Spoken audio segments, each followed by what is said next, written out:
سوچنا چاہیے، یہ خیال کرنا چاہیے کہ کہیں بھی ہو اللہ اور اللہ کے رسول کی رضا کے لیے ہم آئیں، کسی کے لیے آئے نہ آئیں، ہماری بات چیت ہو یا نہ ہو، ہماری اس سے بول چال ہو یا نہ ہو، رشتے جو ہے معاشرے کے وہ اپنی جگہ ہے، مگر جہاں بات دین کی آئے وہاں اپنے آپ کو ایک دم اللہ اور اس کے رسول کی رضا کے لیے قربان کر دیں۔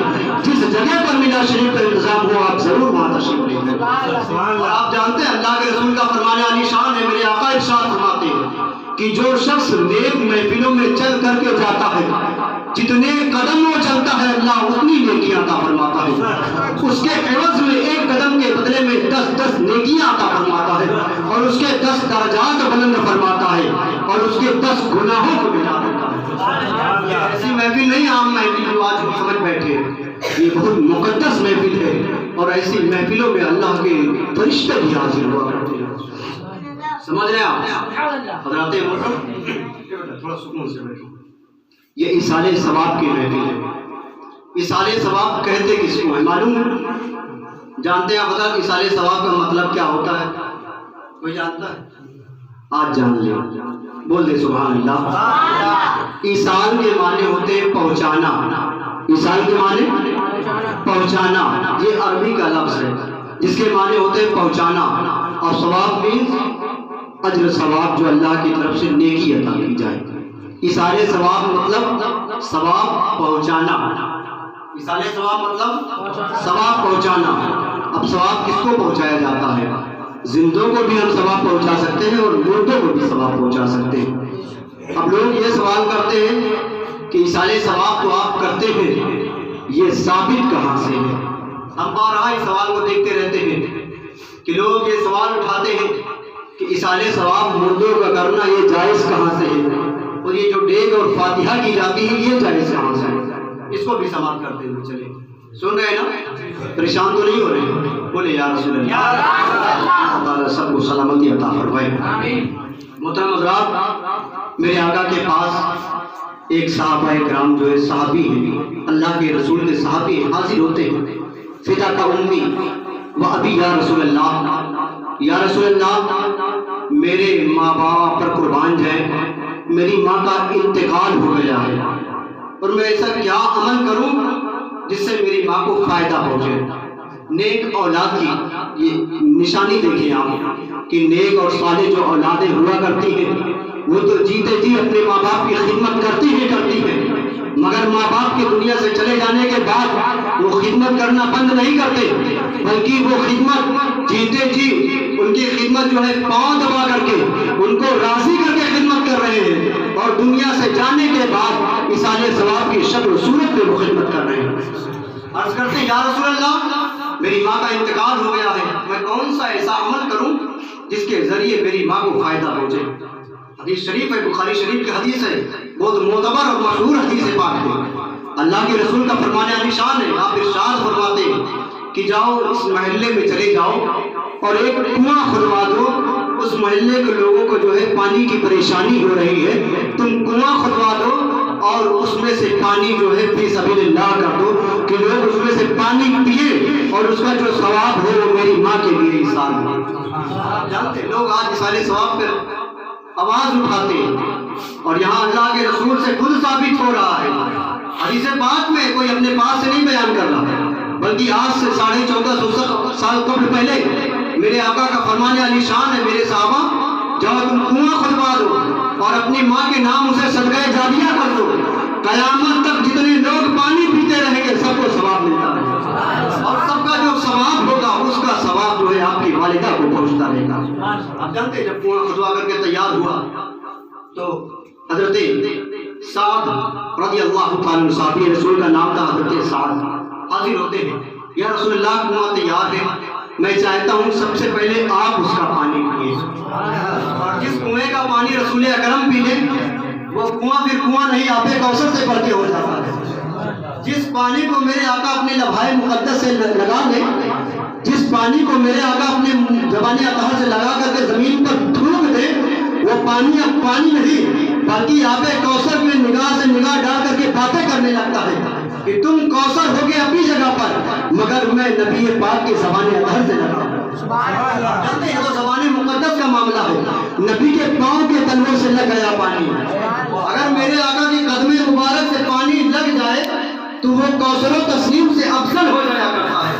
یہ مقام رسول کریم کا ہے. شاید کچھ اس طرح بیان کرتا ہے کہ نبی کے پاؤں کے تلووں سے لگ گیا پانی, لگا کہ کوثر و تسنیم ہو گیا پانی. نبی کے پاؤں کے تلووں سے لگ گیا پانی, لگا کہ کوثر و تسنیم ہو گیا پانی.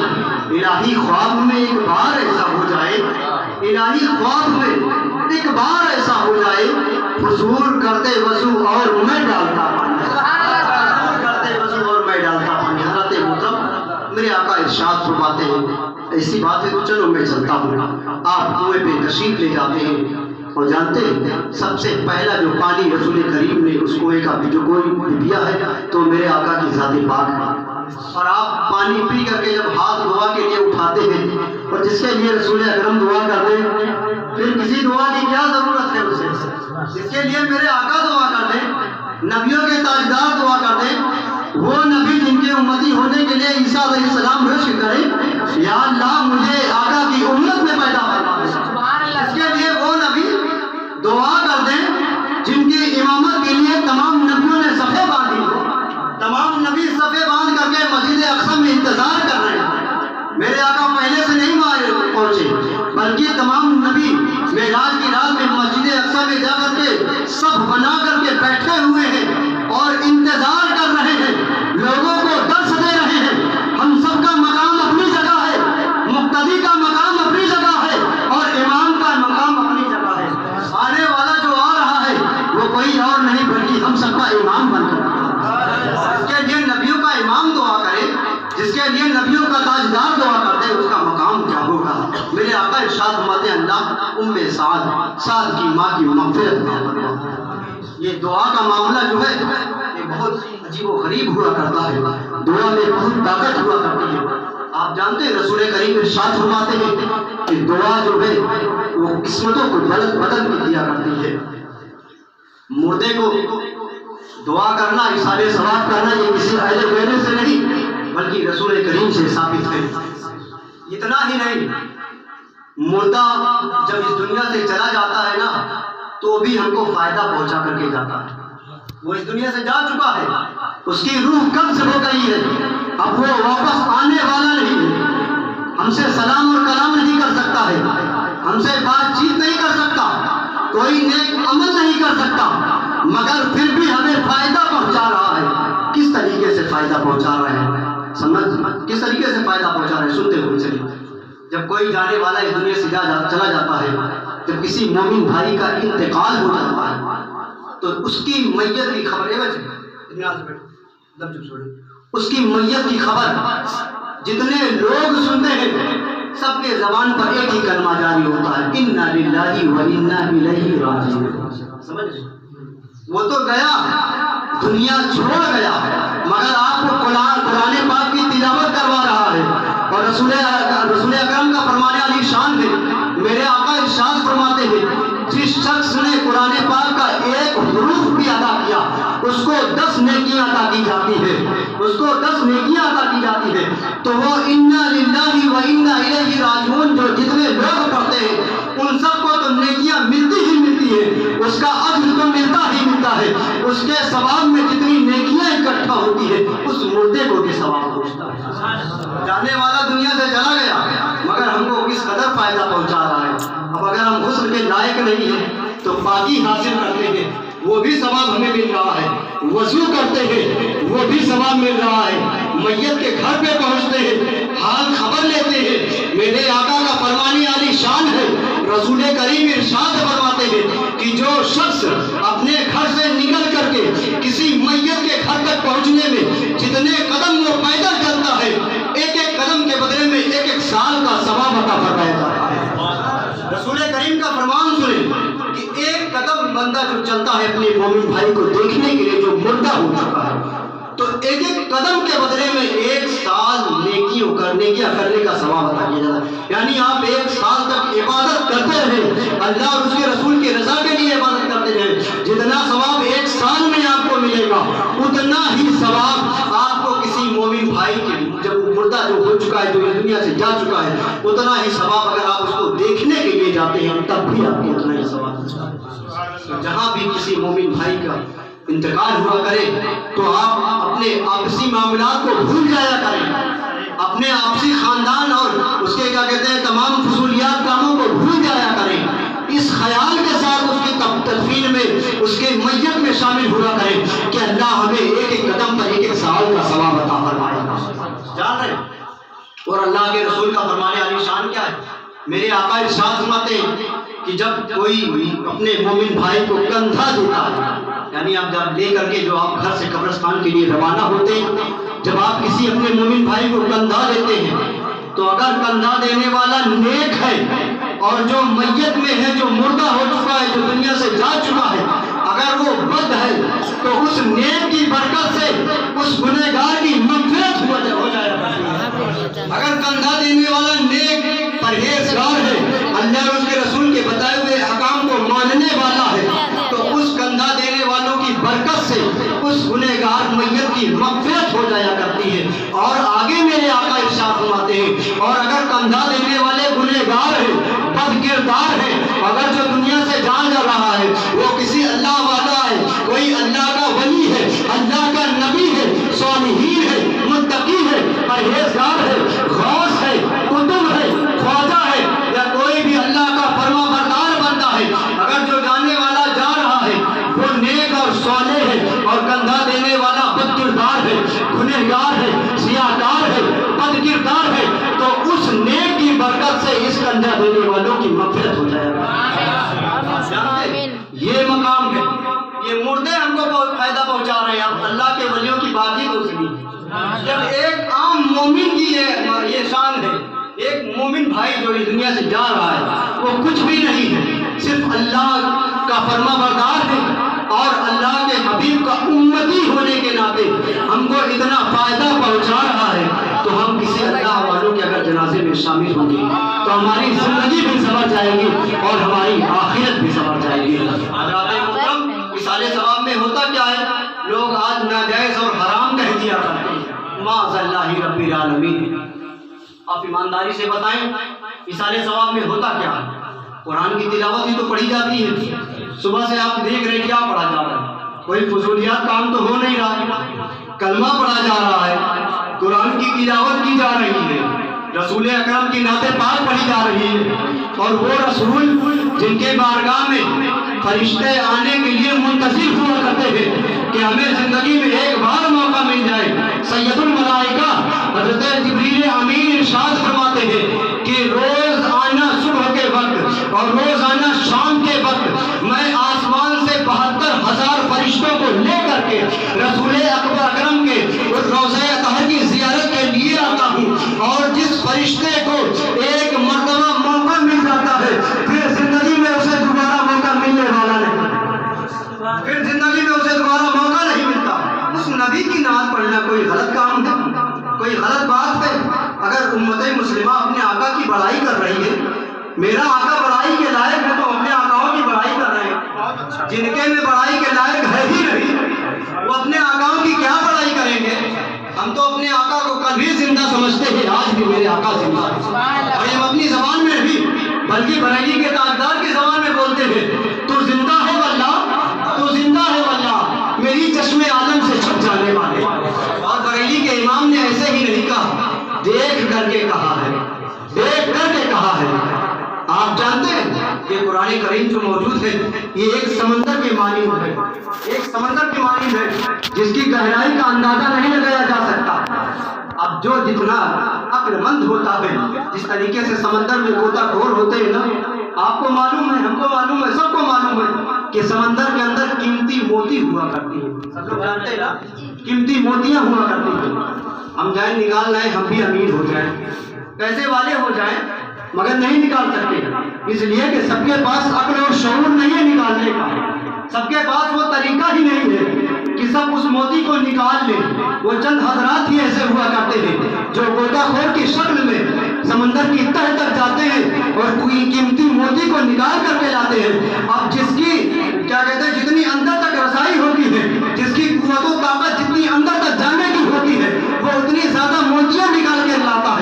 قرآن ٹھیک اسی طریقے سے ہے، اسی گہرائی کے مانند ہے، جو جتنی اندر تک اس میں جاتا ہے وہ اتنی موتیاں نکال کر کے لاتا ہے۔ کوئی غوث اعظم کی شکل میں اندر گیا، کوئی غریب نواز کی شکل میں اندر گیا، کوئی جناب اعلیٰ حضرت امام محمود رضا کی شکل میں اندر گیا، اور جب قرآن کا مطالعہ کیے، قرآن کے اوراق کو دیکھے، قرآن کے مفہوم کو دیکھے اور رسول اکرم کی ذات پاک کو دیکھے تو بے ساختہ پکار اٹھے، تو زندہ ہے واللہ، تو زندہ ہے واللہ، میری چشم عالم سے چھل جانے والا۔ حضرات محترم، جس کی رسائی جتنی اندر تک ہوئی اس کو اتنا زیادہ دکھائی دیا، اب جن کے اندر اس گہرائی کو جاننے کے لیے قوت و طاقت بھی نہیں ہے تو بیچارے واپس ہی باہر لوٹ آتے ہیں اور اپنوں کو بھی مردہ سمجھتے ہیں اور دوسروں کو بھی مردہ سمجھتے ہیں۔ سمجھ رہے ہیں نا؟ اللہ نے ان کے آنکھوں پر دلوں پر مہر مار دی، اسی لیے وہ نہیں دیکھ پاتے۔ جس کو اللہ کی عطا ہوئی ہے وہ دیکھتا ہے اور وہ لکھتا بھی ہے۔ قرآن کریم میں ہے، سورہ بقرہ میں پہلے پارہ میں اللہ تعالیٰ ارشاد فرماتا ہے صم بکم عمی فہم لا یعقلون، ان کے آنکھوں پر، کانوں پر، دلوں پر مہر مار دی گئی۔ کس لیے مہر مار دی گئی ہے؟ جو رسول اکرم کی شان میں گستاخیاں کرتے ہیں، اب انہیں حق نہیں دکھایا جا سکتا، اس لیے بیچارے بے خبر ہیں۔ اور جن کو اللہ کی عطا ہوا کرتی ہے، جو رسول کریم کے فیضیاب سے اپنے آپ کو مالا مال کیا کرتے ہیں، انہیں تو باضابطہ طور پر رسول اکرم کی زیارت ہوتی ہے اور وہ یوں ہی پکارتے ہیں تو زندہ ہے واللہ، تو زندہ ہے واللہ، میری چشم عالم سے چھپ جانے والے۔ حضرات محترم، بات چل رہی تھی کہ سالے ثواب میں ہوتا کیا ہے، پریشان تو نہیں ہو رہے؟ اس لیے کہ پلایا اسی وقت تک جاتا ہے جب پینے کی قوت و طاقت، ایسا نہ ہو میں پلاتا رہوں آپ الٹی کر کے باہر۔ سمجھ رہے ہیں نا؟ اشارے کے ساتھ سمجھے، پلایا اسی وقت جاتا ہے جب پینے کی قوت و طاقت ہو۔ جب ایک دنیا کے معمولی سے غبارے میں ہوا اتنا ہی بھرا جاتا ہے، اتنی اس کی کیپیسٹی ہو جتنی اس کی قوت و طاقت ہو، ورنہ وہ پھٹ جایا کرتا ہے۔ اسی لیے آپ حضرات جہاں سے پریشان ہونے لگیں گے وہاں سے اشارہ کر دیجیے گا، صلاۃ و سلام پڑھنے جائے گا۔ پریشان تو نہیں ہو رہے؟ یا رسول اللہ بولے، یا رسول اللہ، ہاتھ اٹھا کے بولے یا رسول اللہ۔ اللہ تعالیٰ کی بارگاہ میں دعائیں رہیں، اپنے حبیب کے صدقے میں جتنے لوگوں نے ہاتھ اٹھایا ان کے ہاتھوں کو تا عمر سلامت عطا فرما، آمین ثم آمین۔ حضرات محترم، بات کیا چل رہی تھی؟ ایصال ثواب میں ہوتا کیا ہے؟ قرآن کی تلاوت پڑھی جاتی ہے، رسول اکرم کی نعت پڑھی جاتی ہے، اور یہ غلط کہاں سے ہے یار؟ جس طریقے سے قرآن پڑھنا اور جگہوں پر جائز ہے اسی طریقے سے ایصال ثواب میں بھی جائز ہے۔ ارے وہ قرآن ہے، رب کا کلام ہے، اگر کوئی ناجائز کہہ دے گا تو کفر ہو جائے گا، ایمان اس کا چھن جائے گا۔ اور ہوتا کیا ہے ایصال ثواب میں؟ لوگ بریانی بنواتے ہیں یا کچھ اور انتظام کرتے ہیں۔ کیا گوشت کھانا حرام ہے؟ گوشت کھانا حرام ہے؟ جائز ہے۔ چند جانور ایسے ہیں جس کے گوشت جائز ہے، وہ رہتا ہے۔ چاول جائز ہے، وہ رہتا ہے۔ تو سمجھ میں نہیں آتا ان کا مغلوں کو اگر معاملہ ملتا کہاں سے ہے جو ایصال ثواب کو ناجائز کہہ دیا کرتے ہیں۔ ارے یار، جو دال چاول جو گوشت آپ اپنے گھروں میں کھاتے ہیں وہی کھانا تو ایصال ثواب میں بھی رہتا ہے۔ اب لوگ یہ کہتے ہیں کہ اس پہ دعا کیا جاتا ہے، دعا کیا جاتا ہے، اس لیے سے یہ جائز نہیں۔ دعا بھی ہم شروع کرتے ہیں تو بسم اللہ الرحمن الرحیم کہہ کر شروع کرتے ہیں۔ اللہ کے نام سے شروع کرنا بھی کہیں ناجائز ہو سکتا ہے۔ آپ بہت غور سے سنیں میرے پیارے، اس لیے کہ یہ جو معاملہ چل رہا ہے آپ جانتے ہیں ان کا جو دبدبہ ہوتا ہے وہ پہلے بہکاتے ہیں دھیرے دھیرے، پھر اپنے بس میں کرتے ہیں، پھر پوری طریقے سے گمراہ کر کے یہ آپ کا ایمان چھین لیتے ہیں۔ اور شیطان کا کام بھی یہی اتنا ہے، کسی طریقے سے رسول کی امت کا ایمان چھین لو، اس کے بعد آپ کے ساتھ نہیں ہونے والے ہیں، آپ کو ایسے بے پرواہ چھوڑ دیں گے۔ صرف قیمتی دولت جو آپ کے پاس ہے، دنیا سے قیمتی جو دولت ہے، پوری دنیا سے قیمتی جو دولت ہے وہ ایمان کی دولت ہے۔ وہ دولت جس دن آپ سے چھین جائے گی پھر آپ کسی کام کے نہیں رہیں گے۔ سمجھ رہے ہیں؟ اسی لیے بہت غور سے سماعت کریں، اس لیے کہ ایصال ثواب بہت قیمتی چیز ہے۔ اب ایک آپ کو مثال پیش کرنا چاہتا ہوں۔ آسمان سے بارش ہوتی ہے، لوگ اسے کیا کہتے ہیں؟ بارش۔ رہتا کیا ہے وہ؟ پانی۔ پانی کو بارش آخر کہتے کیوں ہیں؟ پانی کو بارش کیوں کہتے ہیں؟ وہ پانی برس رہا ہے مگر سب کے زبان پہ ایک ہی الفاظ ہوتے ہیں، بارش بہت زیادہ ہو رہی ہے۔ کوئی یہ نہیں کہتا کہ پانی بہت زیادہ ہے، بارش بہت زیادہ ہو رہی ہے۔ اگر وہی پانی کنویں میں چلا جائے اگر وہی پانی کنویں میں چلا جائے تب اسے کوئی کنواں نہیں، کوئی بارش نہیں کہے گا، بلکہ کہے گا کنواں۔ اگر وہی پانی بارش کا جو گرا ہے آسمان سے وہی تالاب میں چلا جائے تب وہ پانی نہیں بلکہ لوگ تالاب اسے کہیں گے۔ وہی پانی اگر بارش میں جو ہو رہا ہے وہی نہر میں چلا جائے تو لوگ اسے نہر کہیں گے۔ ٹھیک اسی طریقے سے قرآن کریم کا بھی معاملہ ہے۔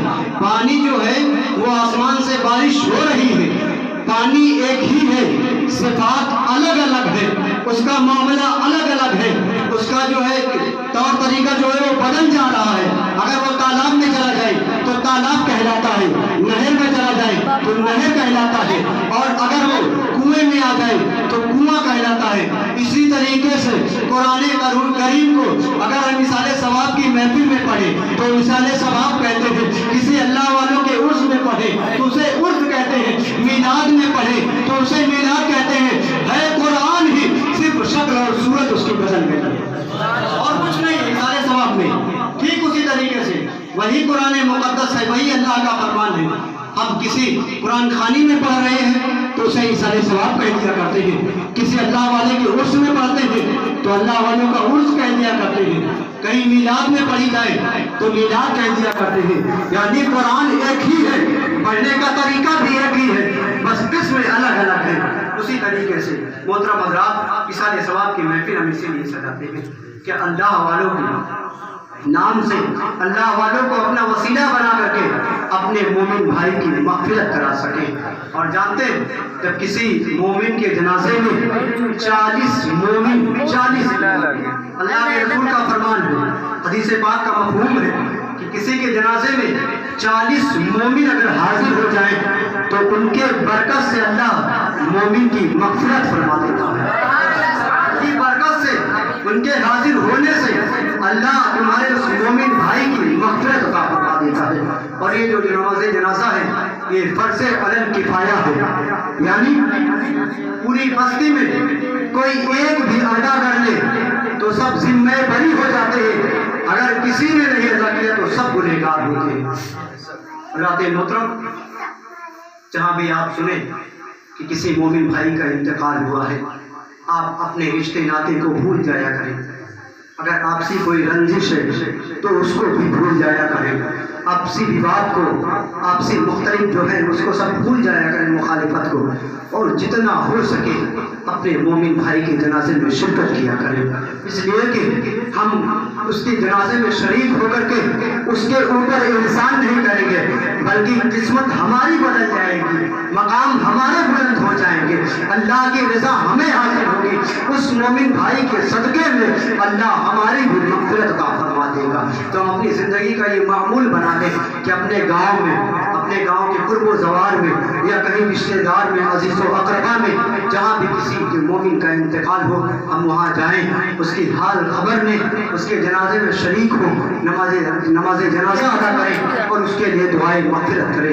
اللہ ہم سب کو نیک عمل کرنے کی توفیق عطا فرمائے اور اپنے حبیب کے صدقے میں اپنے حبیب کے اس بتائے ہوئے اقوال و افعال پر چلنے کی توفیق عطا فرمائے۔ وما علینا الا البلاغ۔ السلام علیکم ورحمۃ اللہ تعالیٰ وبرکاتہ۔ کھڑے ہو جائیں، سلام فرمائیں۔